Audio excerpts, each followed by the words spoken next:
नानक कहते हैं, उसके सामने तो कोई ना ऊंचा है ना नीचा, ना कोई योग्य है ना योग्य, वह तो बाटे ही चला जा रहा है, लेकिन तुम लेने को ही तैयार नहीं हो। यदि तुम्हारी तैयारी पूरी होती है तब तुम लेने में समर्थ हो जाते हो। जैसे एक जोरी आए और एक हीरा पड़ा हो और उठा ले, और तुम भी गुजरे थे उसके पास से, हीरा तुम्हारे लिए भी उतना ही उपलब्ध था। हीरे ने जरा भी फर्क नहीं किया, लेकिन जोहरी के हाथ जाऊंगा और तुम्हारे हाथ ना जाऊंगा, ऐसा हीरे की कोई मंशा नहीं थी। तुमने उठाया होता तो हीरा मना ना करता, हीरा तुम्हारे लिए भी उतना ही पर्याप्त था, लेकिन तुम्हारे पास आंख ना थी उसे पहचानने के लिए, और तुम्हारे पास वह परख ना थी कि तुम हीरे को उठा लो। जौहरी के पास परख थी, जौहरी के पास आंख थी, तैयारी थी। परमात्मा तो तुम्हारे पास सामने ही खड़ा है, जहाँ भी तुम नज़र उठाते हो वहीं है, लेकिन तुम्हारे पास नज़र नहीं है, तुम्हारी आंखें उसे देख नहीं पाती, तुम्हारे हाथ उसे छू नहीं पाते, तुम्हारे कान उसे सुन नहीं पाते। तुम अंधे हो, बहरे हो, लंगड़े हो, वह बुलाता है तो तुम दौड़ नहीं पाते, तुम उसे सुन ही नहीं पा रहे हो, और वह चारों तरफ मौजूद है।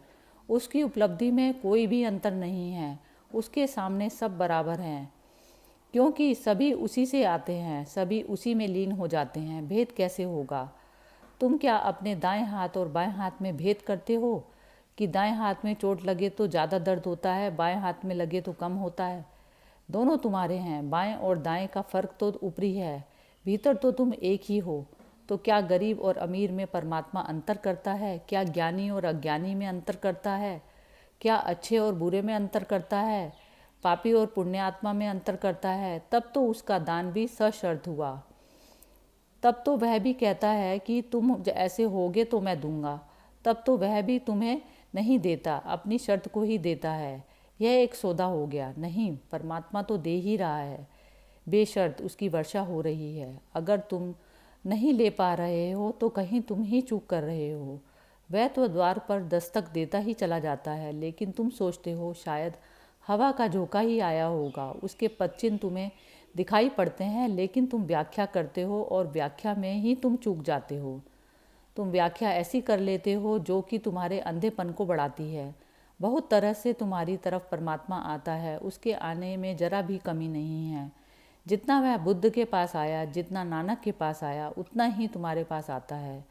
उसके लिए कोई भी फ़र्क नहीं है तुम में और नानक में, लेकिन नानक उसे पहचान लेते हैं, जोहरी हैं। बुद्ध उसका दामन पकड़ लेते हैं, तुम चूकते चले जाते हो। तुम्हारे प्रयास में तुम योग्य बनोगे, परख के लायक बनोगे, और तुम्हारे प्रयास से तुम्हारा अंधापन टूटेगा, तुम्हारे प्रयास से तुम्हारा अहंकार गिरेगा। हारोगे, थकोगे, गिर जाओगे, और जैसे ही तुम ना रहोगे वैसे ही तुम पाओगे कि वह सदा सामने ही था, नाक के बिल्कुल सीधे में। जहाँ नाक घूमती थी वहीं था, और वह सदा उपलब्ध था। अगर चूक रहे हो तो तुम ही चूक रहे हो अपने कारण।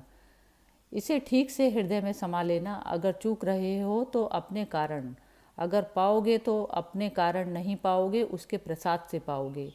यह बात बहुत अजीब लगती है, क्योंकि जब हमें लगता है कि जब हम अपने कारण चूक रहे हैं तो पाएंगे भी अपने ही कारण, यह ज़्यादा साफ तर्क मालूम पड़ता है कि जिस चीज़ को मैं अपने कारण चूक रहा हूँ अपने ही कारण पाऊँगा। बस वही तर्क की भूल हो जाती है। चूक तुम अपने कारण रहे हो, पाओगे उसकी कृपा से।